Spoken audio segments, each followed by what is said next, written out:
pecado estaba yo, en vergüenza y en dolor, sin descanso en mi interior. No encontraba dirección. En sus hombros Él cargó toda culpa y temor. Obediente fue a la cruz y por mí murió Jesús, y por mí murió Jesús. Oh, Él venció, libertad me entregó. Él venció, Cristo resucitó. A la muerte derrotó, con poder resucitó. Juntos vamos a cantar, celebrar que vivo está, celebrar que vivo está. Él venció, libertad me entregó. Él venció, Cristo resucitó. Él venció, libertad me entregó. Él venció, Cristo resucitó. Cristo resucitó. La la la la la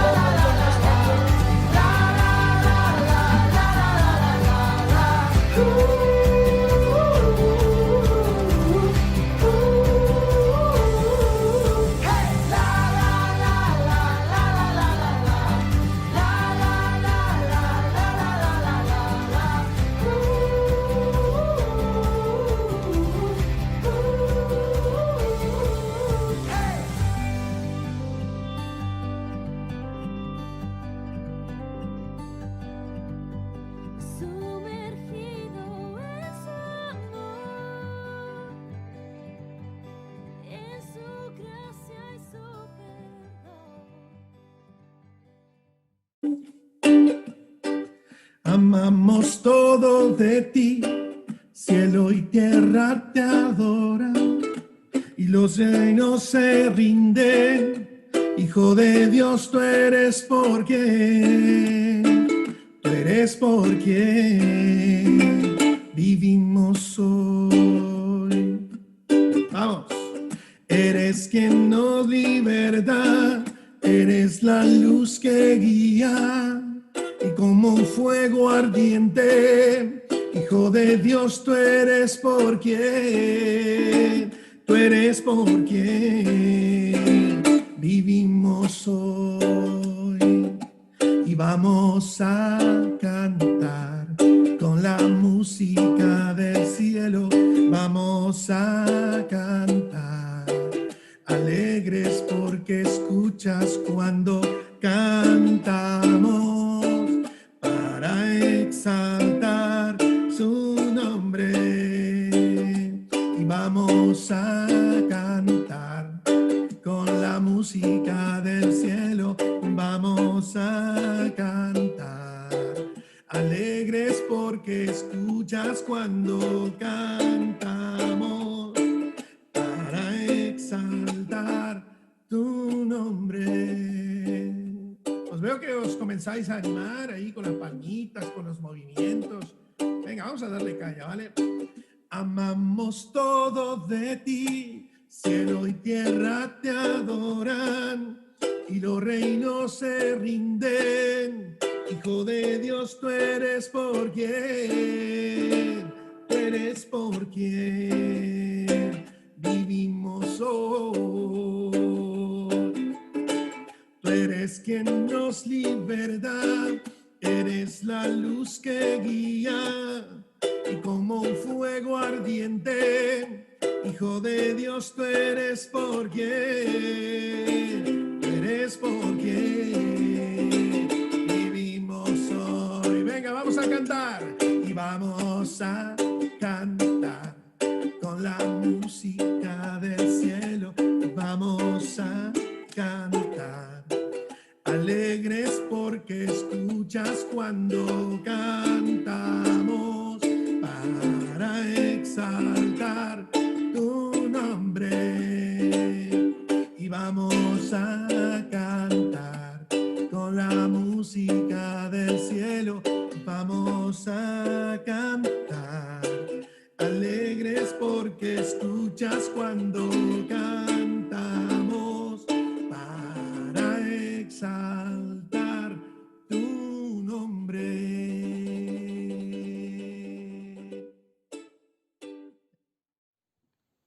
Hoy es un día especial.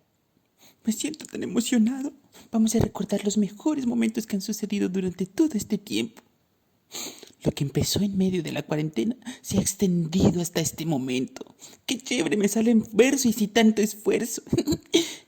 Gracias, de verdad muchas gracias por este tiempo que nos han dedicado para vernos, porque han visto muchos videos que eran para los niños, porque los hemos hecho con mucho cariño, pero también ha sido para adultos. Así que veamos este resumen. ¡Sí! Ya está grabando. ¡Hola, niños! Hola, niños. ¿Cómo están? Yo me llamo Coco. Y yo soy Lulo y estamos muy felices de estar aquí hoy. hoy. Sí. Oigan, qué chévere que ya podemos terminar la Bueno, historia. y entonces vino a amar a la humanidad. ¿Y cómo hizo para amar a la humanidad? Pues murió por nosotros.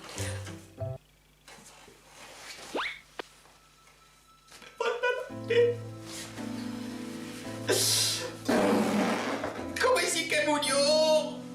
No es justo. Vino a hacer algo bueno. Toda esa profundidad artística que solamente nosotros, los artistas con sentimiento, podemos llegar a expresar. Me encanta todas sus deformidades y sus formidades también. Me encanta todo de esta estatua. Eres mi obra de... Copero. Ah, el copero. Es que no panadero. vocaliza. Estoy hasta aquí decirle que vocaliza. Pero bueno. Sí, entonces, ¿qué pasó con el copero y el panadero? Tenía que mandarlo al foso de los leones. El rey tenía que venderle el fez y el ¿qué?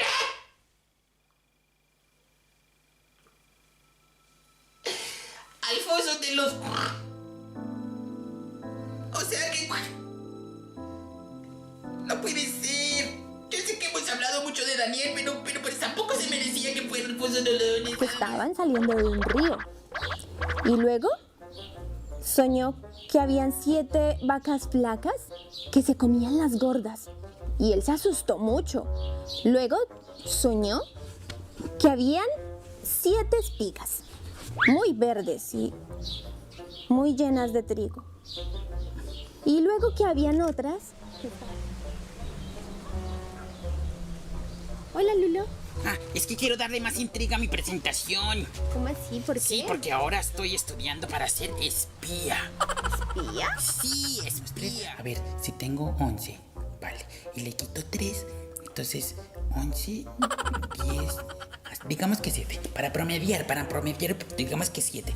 Claro, cuando tengo 7, wow, sí. Claro, todo eso me voy a tardar para poder ahorrar para todo lo que quiero. Ya tengo mi hucha y con mi hucha. Lleven el doble de dinero para pagar el grano, coma, y lleven regalos para el gobernador, coma. Y que Dios tenga misericordia de nosotros. ¿Ves? Menos mal no dijiste coma otra vez porque ya me comí todo el plátano. ¿Por qué te estás comiendo el plátano? Porque estaba diciendo Lulo? coma. No, Lulo. Ni siquiera me lo pude comer ¿Cómo en paz. es posible? No, así no Entonces, es. Coma es esta rayita que está aquí, que significa que debemos respirar. es un nombre en inglés, tú sabes que es mejor el inglés para sonar más internacional. Y entonces ahora he coleccionado muchos animales porque ahora quiero ser animalistic scientifics. Entonces, mire, por ejemplo, he coleccionado la tejenarias. ¡Oh! No es la mímica de lo que estoy hablando. Claro que Lulo. sí, acabaste de decir que era una ciudad que comía mucho pescado. No, que cometía mucho pecado, Lulo. Qué vergüenza con los niños, nos A están ti poniendo debería darte atención. vergüenza, a ti debería darte vergüenza. Señor, yo te doy gracias por este hermoso alimento amarillo que ha brotado del árbol, fruto de la tierra, que viene y me alimenta, llena mi organismo de vitamina C. Gracias, Señor. En el nombre de Jesús, amén. Camino que Dios me dio, voy escuchando su dulce voz. ¿Qué te parece hasta ahí? ¿Bien? No sé, siento algo raro. Pero con el coro sí, el coro. Sí, este es el acorde perfecto. Ah, qué fácil, no lo es. El respaldo de la silla tendré. Y transductor de moléculas de bioaceleración de partículas lentas. ¿Cómo te parece ese fantabuloso nombre? Es espectacular, ¿verdad? Sí. Lo he resumido un poco, se llama transmoviopaleno. Ay, Lulo, ¿pero qué te pasó? Es que me sentí un poco.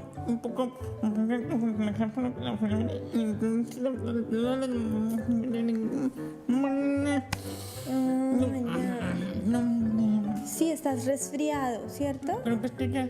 Ay, ahora sí se me va a escuchar mejor la voz. Porque he estado con mucho moco y muchas cosas. Mucha congestión. Y siento la nariz inflamada, no sé por qué. Sí, solo un poquito, Lulo, no te preocupes, sí, solo un poquito. Y además me duele la cabeza. Con amor. Exactamente. Vale. Gracias, Coco. No, a ti. Chao, niños. Chao, niños. Pero no es una despedida. Nos vemos la próxima semana.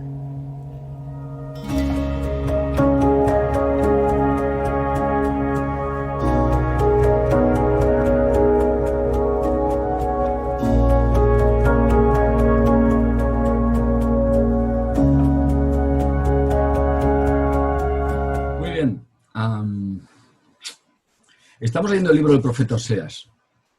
No sé cómo lo lleváis, no sé qué pensáis de este tipo de libros. Quizá os puede parecer un poco pesado, quizás puede parecer siempre un poco lo mismo. La misma dinámica, ¿verdad? El pecado del pueblo, Dios que les acusa y lo que les va a pasar y luego les va a restaurar. Y realmente es un tiempo de crisis, no es un ambiente agradable el que vemos en este tipo de libros. Dios envía a sus profetas con un mensaje de juicio y después de salvación. Es un poco confusa o al menos a mí me lo parece, la actitud de Dios a través de estos libros, porque parece como que Dios se mueve entre el enfado y la ira y luego el amor, entre el deseo de castigar y el deseo de perdonar. Y realmente, yo creo que si solo tuviéramos estos libros en la Biblia, pues sería difícil llegar a entender cómo, por decirlo de alguna manera, cómo se mueve la mente de Dios, cómo funciona la cabeza de Dios, cómo funcionan sus emociones, por decirlo así, ¿verdad? Pero bueno, gracias a Dios tenemos toda la Escritura, tenemos la revelación completa, esto solamente es una parte. Y en cada parte de la Escritura vemos un aspecto del ser de Dios, ¿no? De cómo Él se relaciona con nosotros, de cómo Él actúa con nosotros. El anuncio del profeta Oseas, la palabra que Dios le da al profeta Oseas es una palabra muy fuerte. Como escuchamos a Valentín la semana pasada, vosotros os habéis prostituido y porque os habéis ido a adorar a otros dioses, porque me habéis dejado. Y ahí vemos al profeta sufriendo, porque Dios le manda que se case con una mujer que sabe que le va a ser infiel. Y después de haberle sido infiel, él tiene que volver otra vez a recuperarla para él, a salvarla, por decirlo de alguna manera, a restaurarla, tiene que amarla otra vez. Y yo me imagino cómo debió sufrir este hombre con todo este proceso. Pero por otro lado, veo a Oseas como un hombre que realmente tenía la posibilidad de entender la forma tan profunda y tan grande como Dios amaba a su pueblo. cosa que parece ser que el resto de israelitas, o la mayoría de israelitas, ni siquiera llegaban a entender, ¿no? Pero creo que a través del sufrimiento que este hombre tuvo, pudo entender realmente cómo Dios amaba a su pueblo. Vemos que Dios tiene una serie de emociones difíciles de entender. Y vemos también, como dijo Valentín el domingo pasado, que en realidad todos nosotros nos podemos identificar con esta mujer, Gomer, con la que Oseas se casó. Porque de una manera o de otra, todos hemos sido infieles a Dios, todos hemos vivido apartados de Dios, todos hemos necesitado que Dios nos rescatara, nos salvara. Sería todo muy sencillo, creo, si la Biblia se terminara después del capítulo 2 de Génesis, ¿verdad? Y estaban Adán y Eva en el huerto, desnudos, y no se avergonzaban. Y ahí decir, y vivieron felices, y se acabó. Entonces la historia sería muy sencilla. Pero ya en el capítulo 3 de Génesis la historia se complica. Y yo creo que la historia bíblica en general, y de manera particular esta historia que vemos aquí en los profetas, esta situación extraña de Dios con su pueblo, la forma como Dios le trata, y todo lo que encontramos ahí, que nos parece tan complejo, tan complicado, es porque realmente la entrada del pecado en el mundo complicó las cosas. Las cosas a partir de Génesis 3 se complicaron de una manera impresionante. Y a partir de ahí tenemos todo el proceso, la forma como Dios ha hecho para volver a comprar a esa Gomer para él y volver a enamorarla otra vez de él, ¿no? ¿El pecado del pueblo cuál era?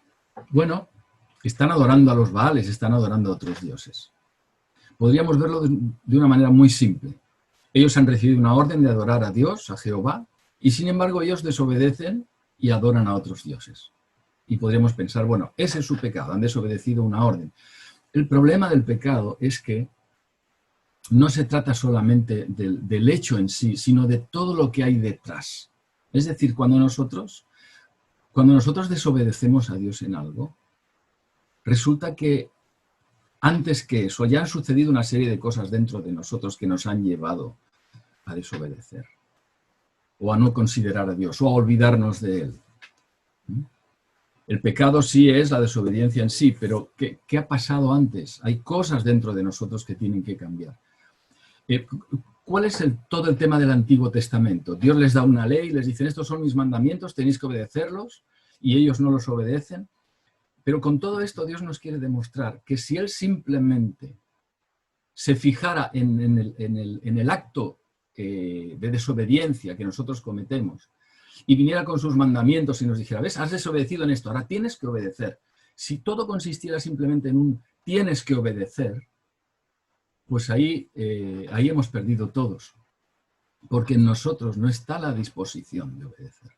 Porque hay cosas dentro de nosotros que tienen que cambiar antes. Entonces Dios tiene que actuar de otra manera, Dios tiene que apuntar a nuestro interior, si queréis decirlo así, a nuestro corazón, a lo que somos y cambiar eso que somos para que podamos actuar de una manera totalmente distinta. No por obligación, porque tenemos que cumplir unos mandamientos, sino porque deseamos cumplir esos mandamientos.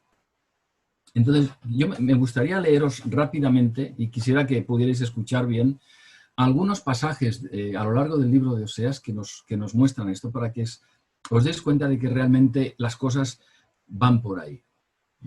Quizá para el pueblo, o la forma como el pueblo veía esta situación era, bueno, nosotros seguimos teniendo a Dios, porque ellos en realidad seguían llamando a Dios el Altísimo, y había una serie de palabras y de expresiones hacia Él que seguían teniendo un cierto reconocimiento, aunque era algo totalmente superficial, pero ellos ponían realmente su confianza en aquellos dioses a quienes les entregaban sus ofrendas y a quienes acudían y hacían sus sacrificios. Entonces, esto para ellos podía ser simplemente un acto de libertad. Bueno, está bien, tenemos a Jehová por un lado, pero yo soy libre de hacer lo que yo quiera. Si yo quiero adorar a los Baales, ¿por qué se me tiene que prohibir? Quizá ellos lo podrían ver de una forma así, pero Dios lo ve de una manera muy distinta. Dios, como he dicho, ve que hay algo dentro de ellos que no funciona. Fijaros, por ejemplo, en el capítulo 2, Dios dice a través del profeta que Israel no reconoció que yo le daba el trigo, el vino y el aceite, y que le multipliqué la plata y el oro que ofrecían a Baal. Ellos no reconocían que eso que le estaban ofreciendo a otros dioses, que no eran más que madera o piedra, era Jehová realmente el que se lo estaba dando. Él era la fuente de su prosperidad. Gracias a Dios ellos podían tener la plata, el oro, el trigo, el aceite, las cosas que después ellos cogían y se lo entregaban a otros dioses como ofrenda. Entonces, desde el punto de vista del pueblo podía ser quizá un acto de libertad, que ellos hacían lo que les parecía. Desde el punto de vista de Dios era una esclavitud absoluta, porque no entendían nada, no sabían de dónde venía su prosperidad, lo ofrecían a quien no se lo merecía, estaban totalmente en oscuridad. También en el capítulo 2 leemos que Israel se iba tras sus amantes y se olvidaba de mí, dice Jehová. Tenía todos los motivos para acordarse de su Dios, porque Él era la fuente de su prosperidad, porque Él era la razón por la que Israel era una nación como era. Sin embargo, se habían olvidado de Él. En el capítulo 4 dice, mi pueblo fue destruido porque le faltó conocimiento. Conocimiento de Él mismo, conocimiento de Dios. Ahora podríamos pensar, bueno, le faltó conocimiento, quizá no recibieron, nadie les enseñó, no recibieron conocimiento, no recibieron instrucción, pero no era eso, porque sigue diciendo, por cuanto desechaste el conocimiento. Te faltó conocimiento porque desechaste el conocimiento. No me conociste porque no quisiste. No sabes nada de mí, no tienes relación conmigo porque no quieres tenerla. Y más adelante dice también, y porque olvidaste la ley de tu Dios. En el capítulo 5 leemos, no piensan en convertirse a su Dios. No piensan en convertirse. No era su intención en absoluto cambiar su actitud. En el capítulo 11 leemos, mi pueblo está aferrado a la rebelión contra mí, aunque me llaman el Altísimo, ninguno absolutamente me quiere enaltecer. Y en el capítulo 11, y me gustaría, no sé si está disponible la imagen que Edmundo puso cuando anunció la predicación, y si es posible que la pusieran ahora, y si no vamos a recordarla. Por ahí parece. Perfecto.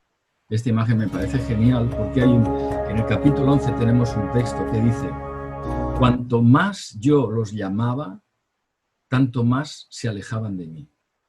Y a los Baales sacrificaban y a los ídolos ofrecían sahumerios. Con todo eso, enseñaba a andar al mismo Efraín tomándole de los brazos y no conoció que yo le cuidaba. Sabéis que Efraín es el nombre de una de las tribus de Israel, pero es el nombre con el que la Escritura llama muchas veces a la nación de Israel. Entonces aquí está hablando de la nación de Israel. Cuanto más yo los llamaba, más se alejaban. Con todo y con eso, a pesar de eso, yo le enseñaba a andar tomándole de los brazos. Y esta imagen me parece tan significativa, ¿no? Porque eso es realmente lo que Dios estaba haciendo con Israel. Era como tomarle, como un padre toma a un niño, por los bracitos y enseñarle a caminar, aun cuando ellos estaban pecando. Entonces, como digo, es un tema del corazón, es un tema del interior. No le reconocen, se olvidan de él, no quieren conocerle, no quieren convertirse, no quieren enaltecerle, se alejan de él, no le reconocen. Bueno, esto es lo que nos pasa a nosotros. Yo creo que muchos de vosotros lo sabéis, otros quizá no se hayan dado cuenta, otros quizá no lo hayan pensado. Esto es exactamente lo que nos pasa muchas veces a nosotros. Y este es el origen de nuestros problemas, de nuestras luchas, de nuestros conflictos.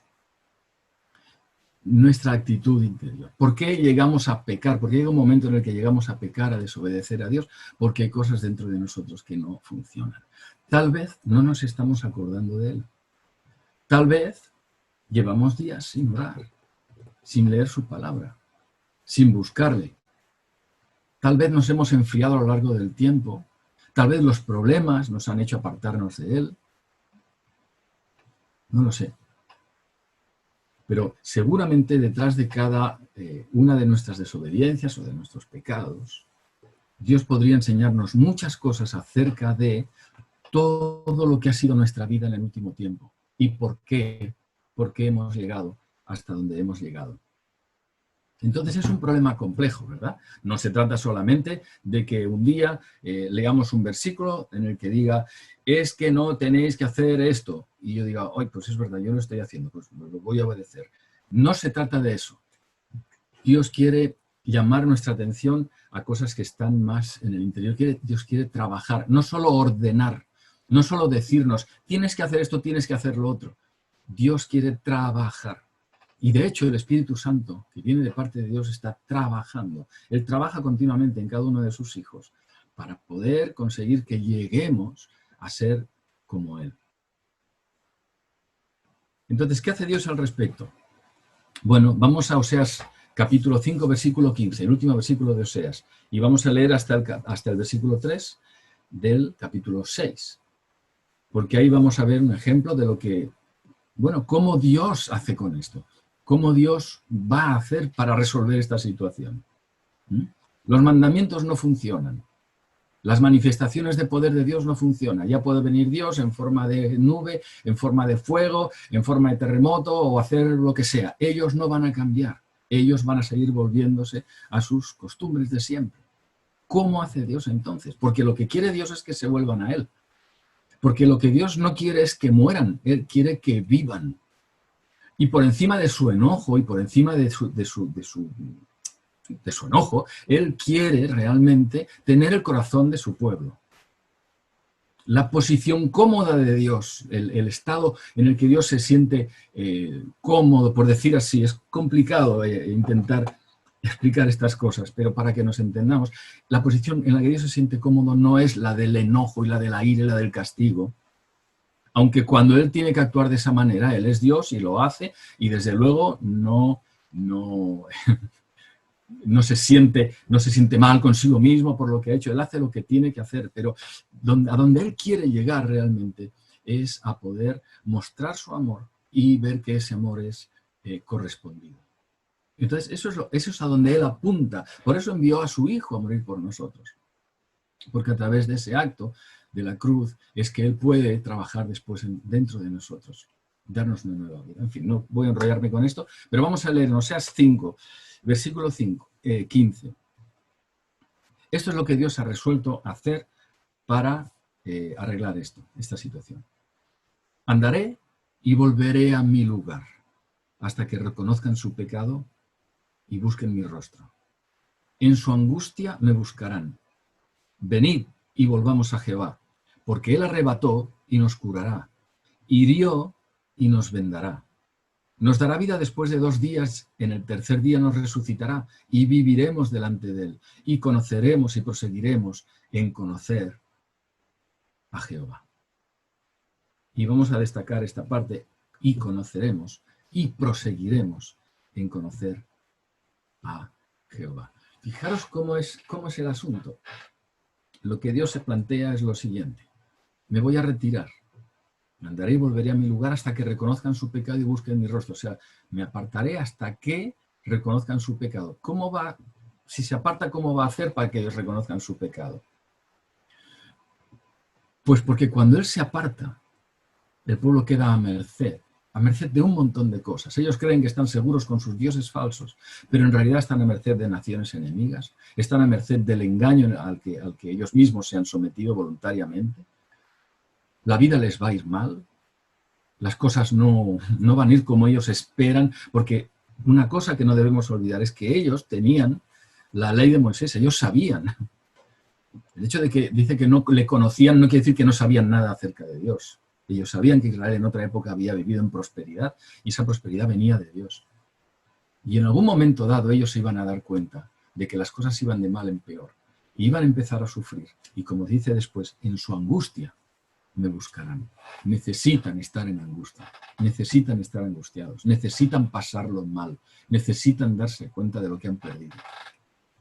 Y muchas veces con nosotros sucede lo mismo.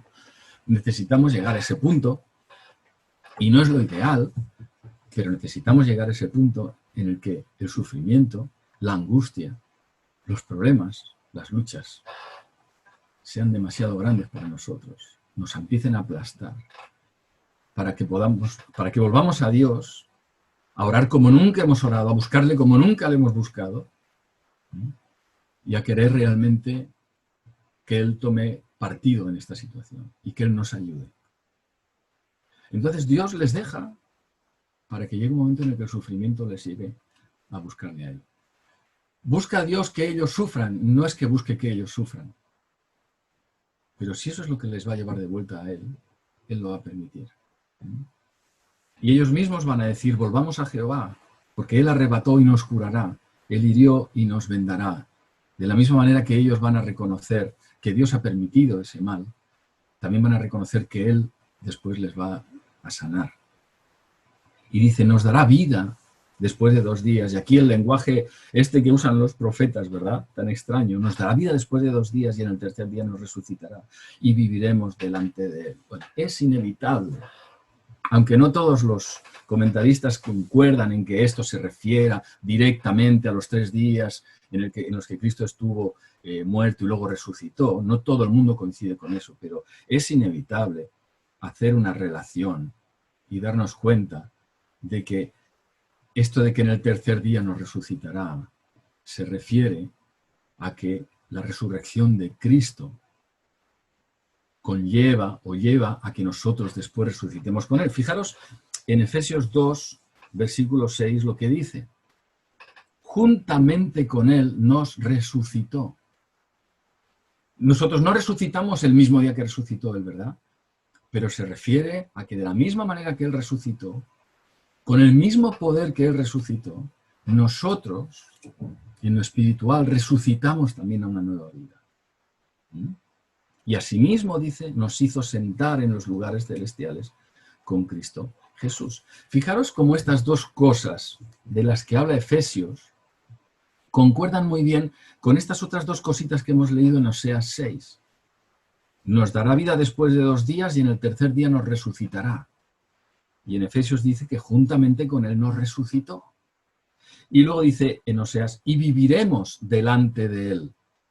Y en Efesios dice, y asimismo nos hizo sentar en los lugares celestiales con Él, con Cristo Jesús. Porque esto que dice Oseas de que nos resucitará y viviremos delante de Él, esto que dice de vivir delante de Él, se refiere a que viviremos en su presencia, o sea, le tendremos delante. No será ya alguien extraño para nosotros. Lo que está diciendo aquí Oseas, en este lenguaje que él utiliza, es que Dios daría una nueva vida al pueblo, y esa nueva vida, en esa nueva vida ellos estarían, digamos, delante de Él, conscientes de Él, junto con Él en su presencia. Y después dice Oseas, y entonces conoceremos y proseguiremos en conocer a Jehová. Y esto es interesante porque nosotros podemos decir, bueno, yo antes no conocía a Dios, pero el día que me convertí, el día que creí en Él, el día que le acepté, el día que le recibí, el día que me arrepentí de mis pecados y que creí en su salvación y la abracé y la hice mía, ese día sí puedo decir que conocí a Dios. Porque conocí a alguien que hasta ese momento ni idea. Pero entonces conocí al que realmente es mi Salvador. Entonces podemos decir, ahora le conozco. Pero Oseas no dice, y conoceremos a Dios simplemente. Dice, y conoceremos y proseguiremos en conocer a Jehová. ¿Por qué dice eso?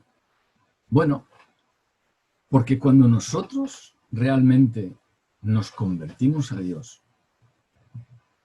sabemos que sucede algo dentro de nosotros. Él nos da una nueva vida, porque como hemos leído en Efesios, juntamente con Él nos resucitó, de la misma manera que Jesús murió, pero volvió a nacer. Nosotros volvemos a nacer una nueva vida. Y esa nueva vida implica que Dios nos da una nueva posición, un nuevo lugar. Ya no pertenecemos al mundo, ya no pertenecemos a esta forma de pensar que mueve el mundo, a esta forma de ser. Nosotros ya estamos en otra cosa, le pertenecemos a Él, somos de Él. Por eso dice, nos hizo sentar en los lugares celestiales con Cristo Jesús. Es decir, nos ha dado una posición nueva a su lado, junto con Él. Ahora estamos con Él, o si lo queréis ver de otra manera, estamos en sus manos, o dependemos de Él, o estamos bajo su protección, bajo su cobertura. O, si queréis decirlo de esta manera, somos objetos de su amor, no sé. Podríamos decirlo de muchas formas. Nos da una nueva vida, nos da una nueva posición y nos da un nuevo camino por el que caminar. Lógicamente, si somos nuevas criaturas, si tenemos una nueva posición en Cristo, Dios nos ofrece a partir de ahí una nueva vida que vivir, lo que la Biblia llama una vida eterna, una vida que funciona bajo otros criterios, bajo otros principios. Y por eso dice, no solo le conoceremos, sino proseguiremos en conocerle. Ahora ya no perseguimos nuestros objetivos. Ahora ya no perseguimos nuestros sueños, nuestros ideales. Ahora perseguimos el objetivo de Dios. O si lo queréis decir así, en un lenguaje más moderno, el sueño de Dios. El Salmo 138, versículo 8 dice, Jehová cumplirá su propósito en mí. Jehová cumplirá su propósito en mí. Ese es el objetivo, que Él cumpla su propósito en mí. Eso es lo que Él quiere hacer y eso es lo que yo tengo que perseguir. ¿Cuál es entonces el objetivo de mi vida? Correcto, yo tengo muchas cosas que hacer en mi vida, tengo muchos planes, cosas que van saliendo cada día, pero hay un propósito general, un propósito final, un propósito superior, algo que marca todo lo que hago y por qué lo hago y de qué manera lo hago, que es que Él pueda cumplir su propósito en mí. Y siempre que yo veo que estoy dedicándome o entregándome a un propósito que no tiene nada que ver con lo que Él quiere para mí, yo tengo que hacer un stop y empezar a plantearme para quién estoy viviendo. ¿Estoy viviendo para mí o estoy viviendo para Dios? Y en la medida que nosotros realmente nos entregamos a esta búsqueda de Dios y a querer vivir para Él, nos damos cuenta de una cosa que es muy importante, que mucha gente no entiende, que es que nosotros no estamos aquí para buscar nuestra propia felicidad, sino que nuestra propia felicidad viene como resultado de poner a Dios en primer lugar y de buscarle a Él y de querer seguirle a Él. Y que esa felicidad que Él nos da y ese gozo que Él nos da no tiene nada que ver con la felicidad más grande que podamos encontrar en las cosas de este mundo. Por eso no deberíamos envidiar a nadie porque tenga mucho dinero, porque viva de una manera muy libre o aparentemente libre, o porque haga lo que le dé la gana. Eso es lo que pasa muchas veces con la gente joven, es la lucha de muchos adolescentes y muchos jóvenes. Ven que los demás hacen lo que les da la gana. Ven que muchas veces en su casa ni siquiera les molestan para decirle haz esto, haz lo otro, simplemente les dejan. Pero ellos están en la iglesia y cada domingo les machacamos con lo que tienen que hacer y lo que no, y en su casa sus padres cristianos les quieren enseñar el camino correcto y un montón de cosas. Y esto puede llegar a causarles una sensación como de envidiar a los otros, porque los otros pueden hacer lo que les dé la gana y ellos, sin embargo, tienen que estar siempre pensando, pero eso es porque no entendemos bien de qué va esto. Es porque no estamos en un camino de querer conocerle a Él y de querer estar más cerca de Él. Porque en la medida que nos acercamos a ese tesoro que tenemos en Cristo, cuando veamos las 4 monedas, las 4 migajas que el mundo ofrece, vamos a pensar que eso no vale para nada. Pero si no entendemos que Cristo es realmente un tesoro, y que es lo mejor que nos habría podido pasar, vamos a estar envidiando siempre al mundo, a los que están en el mundo, a lo que hacen esas personas, a esa aparente libertad que tienen, y vamos a despreciar lo que Dios nos ofrece. Entonces necesitamos un cambio en la forma de ver las cosas, y ese cambio solamente el Espíritu Santo lo puede producir en nosotros. Pero nosotros lo que podemos hacer es venir a Él una y otra vez, a rogar por este cambio. a pedirle a Dios que realmente nos cambie la forma de pensar, la forma de verle a Él y que nos ayude a caminar este camino de conocerle cada día más. Porque así como a veces, a medida que conocemos a ciertas personas, cada vez nos gustan menos, en el camino de conocer cada vez más a Dios, a medida que le conocemos más, cada vez nos gusta más. Pero si nosotros nos descuidamos, nos abandonamos, nos dedicamos a hacer lo que nos da la gana y tenemos a Dios ahí en un armario con la puerta cerrada para cuando nos haga falta nada más, entonces siempre el mundo nos va a parecer maravilloso y Dios nos va a parecer un tostón. Y vamos a acabar posiblemente como el pueblo de Israel en esta época o algo parecido. Poder conocer realmente a Dios y poder caminar en este camino de querer conocerle más es lo que marca una gran diferencia en nuestra forma de ver las cosas, en nuestra forma de ver a Dios. Fijaros, en el capítulo 8 de Oseas, volvemos a Oseas otra vez, en el capítulo 8, versículo 12, dice, les escribí las grandezas de mi ley y fueron tenidas por cosa extraña. Dios les hablaba de su ley, de sus mandamientos, de su voluntad, y para ellos era raro. Era como decir, ¿qué tiene que ver eso conmigo? Yo estoy en otra cosa. Pero fijaros qué pasa después, cuando Dios ha tratado con ellos. En el capítulo 14, versículo 8, Efraín dirá, ¿qué tengo que ver con los ídolos? ¿Cómo ha cambiado la cosa? Cuando viven en su ignorancia, Dios les ofrece su ley y dice, mirad, esto es lo que os interesa, esto es lo que tenéis que seguir, esto os va a hacer bien. Y ellos contestan, esto para mí es algo extraño. Pero después de que Dios les ha tratado, de que Dios les ha atraído, dice, entonces Efraín dirá, lo contrario, ahora, ¿qué tengo que ver yo con los ídolos? Cambia totalmente. Dios antes era un extraño, pero ahora es familiar. Antes el mundo me atraía, era lo que me gustaba, pero ahora pienso, ¿qué tiene que ver eso conmigo? Es un cambio en nuestros deseos. Y esto va a suceder a medida que entendamos lo que es realmente un cristiano. Una persona que no solamente sigue unos mandamientos, sino una persona que ha abierto su corazón al Señor y que ha dejado que el Señor obre en su vida. Como hemos leído en el versículo 2 del capítulo 6, es esta clase de vida que aquí define como viviremos delante de Él. Viviremos delante de Él. Y esto significa, entre otras cosas, que no hay ya ninguna barrera entre Él y nosotros. Le tenemos continuamente ahí y nosotros estamos ahí para Él y Él para nosotros. Tenemos acceso libre, disponemos, si lo queréis llamar así, aunque suene a egoísmo, a egoísta, le tenemos para nosotros, cuando queramos, como queramos. Podemos disfrutarle, podemos aprender de Él y aprender lo que realmente nos conviene, lo que no nos conviene. Ahora su presencia nos es familiar. Le conocemos.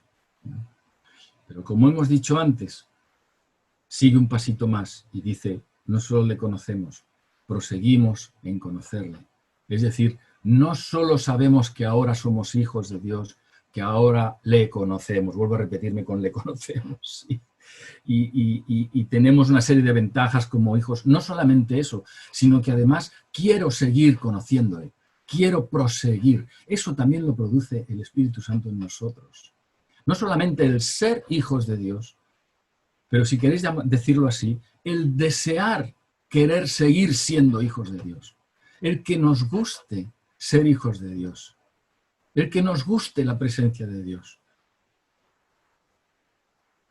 Proseguir conociéndole. Porque se trata de un conocimiento personal, no de un conocimiento intelectual solamente. No estoy hablando solamente de coger la Biblia y empaparnos y aprender y estudiar. No estoy hablando solamente de esto. Es un conocimiento personal. Todos deberíamos conocer la Biblia muy bien. Todos deberíamos tener al menos unos conocimientos básicos de teología, de doctrina. Deberíamos tenerlo. El problema es cuando esto solamente se queda en conocimiento. No, esto debería llevarnos a amar más a Dios, a desear más a Dios, a entender mejor a Dios. Ese es el objetivo. Ese es el objetivo. Pero hay muchos pasajes en la Escritura que nos muestran un poco lo que es esto de querer seguirle. Por ejemplo, el pasaje de Mateo 16, donde dice: el que quiere venir en pos de mí, tome su cruz y sígame. Eso es desear conocerle más. Es imposible que realmente podamos seguir conociéndole si no le seguimos, si no estamos al lado de él, si no estamos cerca. Por lo tanto, seguirle, esto que dice Jesús aquí, el que quiere venir en pos de mí, niegue a sí mismo, tome su cruz y sígame. Sígame es para estar con él. Sígame para que esté conmigo. Sígame para que aprenda de mí. Sígame para que me conozca más. Por lo tanto, nuestra vida la tenemos que plantear como un seguir a Cristo. Seguir a Cristo. También dice en Hebreos 12 que lo que nos queda por vivir lo vivamos poniendo nuestros ojos en Él. Y ahí está hablando de que Él, porque dice que corramos con paciencia la carrera que nos queda por delante. Ahí de lo que está hablando es de que Él realmente, que le miremos a Él como nuestro ejemplo de perseverancia.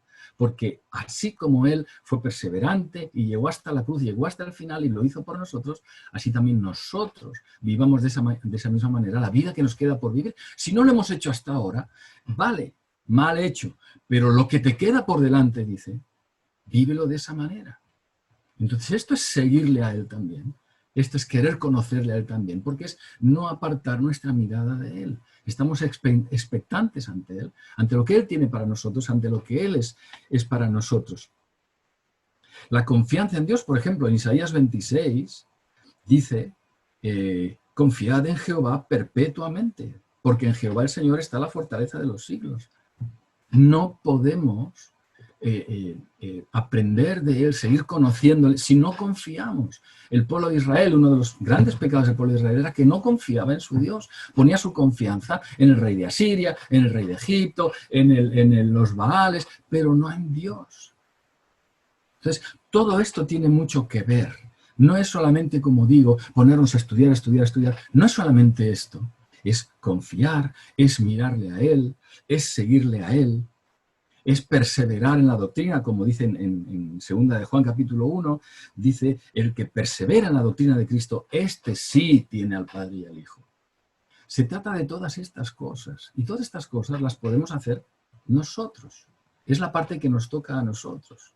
Esfuérzate, persevera, síguele, plantéate las cosas tal como las dice la Biblia. Por lo tanto, conoce primero lo que la Biblia dice. Esto no lo va a hacer el Espíritu Santo por nosotros. Pero claro, no llegaríamos a ningún sitio, por más que nos esforzáramos, si el Espíritu no hiciera su obra en nosotros. Evidentemente, Él es el que nos lleva a desearle más, Él es el que hace el cambio en nosotros, Él es el que nos transforma, Él es el que pone en nosotros así el querer como el hacer incluso. Entonces tenemos que agradecer a Dios aún por los deseos que tenemos de conocerle y de seguirle, porque realmente en el fondo Él es el que hace toda esa obra en nosotros. Pero siempre la Biblia juega con estas dos partes. La obra es de Él, contando con nosotros. Yo no sé cómo se come, no lo entiendo demasiado bien, pero así es como la Biblia lo plantea. Pero desde luego nosotros nunca vamos a decir, oh, es por mi mérito, es porque yo he hecho esto. No, es porque Dios ha tenido misericordia, por supuesto. Seguimos aquí, estamos aquí, no por nuestro esfuerzo, sino por la fidelidad de Dios. Porque dice, aunque nosotros fuéramos infieles, que lo somos muchas veces, Dios permanece fiel. ¿Qué es lo que pasa? Que es verdad que a veces nosotros sí, pues queremos, nos esforzamos, le buscamos, es verdad, pero lo mismo que a veces hacemos eso, otras veces le abandonamos, nos olvidamos de Él. O sea, nosotros vamos para arriba y para abajo totalmente, si no fuese por la fidelidad de Dios, si no fuese por la roca inconmovible que es Cristo, a la cual nos agarramos, ¿dónde iríamos a parar? Pero está esa parte que nos toca a nosotros hacer. Y tenemos la responsabilidad de hacerla. Por lo tanto, yo diría, no nos engañemos pensando que lo que hace que nosotros seamos realmente cristianos, la marca del cristiano, es que llevo ya 30 años en la iglesia. No se trata de estas cosas. Lo que realmente hace que un cristiano sea cristiano, o lo que realmente identifica a un cristiano como cristiano, es que no solamente le conozco, sino que prosigo en conocerle. Y donde antes decía, ¿qué tiene que ver Dios conmigo?, me gustan las cosas del mundo, quiero hacer lo que me apetece. Ahora digo, ¿qué tiene que ver el mundo conmigo? Dios me pertenece, yo le pertenezco a Él y no quiero otra cosa. Eso es lo que realmente nos marca, como que eso es lo que hace que podamos decir, realmente soy un cristiano. Realmente soy un cristiano. Me gusta que el mundo haya cantado la canción de Marcos Witt esta mañana, porque la verdad es que el mundo me ha dado el cierre, gracias al mundo, me has dado la clave para terminar la predicación de hoy. Porque esto es lo último que quiero decir.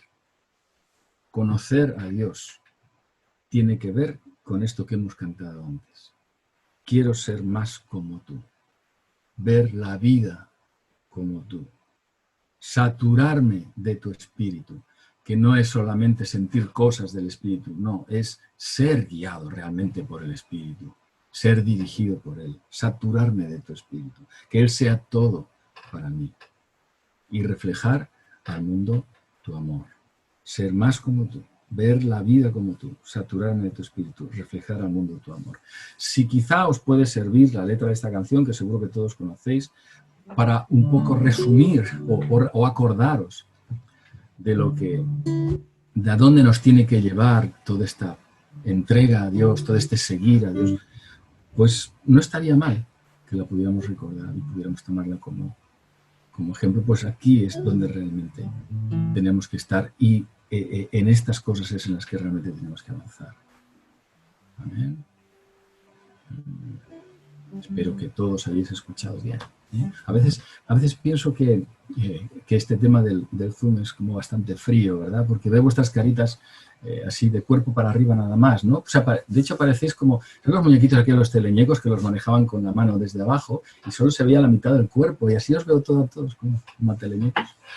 Bueno, no, es broma, pero a veces pienso que este tema del Zoom pues aporta un extra de frialdad a nuestra relación, yo hablando, vosotros escuchando y tal y cual. Pero en realidad todo depende de nuestra actitud, ¿no? Porque vosotros sabéis perfectamente, y yo lo sé, que muchas veces hemos estado en el culto, con todo el ambiente, con toda la música, con todo lo que se pueda tener, y sin embargo nuestra cabeza estaba en otro sitio y más frialdad que esa no podía haber en ese momento. Así que realmente lo que importa es que aunque estemos separados y solamente unidos a través de la tecnología, realmente podamos estar con nuestro corazón, nuestra mente, con nuestra atención bien puesta en todo lo que aquí sucede, para realmente poder decir que seguimos formando parte de un mismo cuerpo que se reúne y se reúne alrededor de Jesucristo para glorificarle. Amén. Amén. Hacemos una oración para terminar.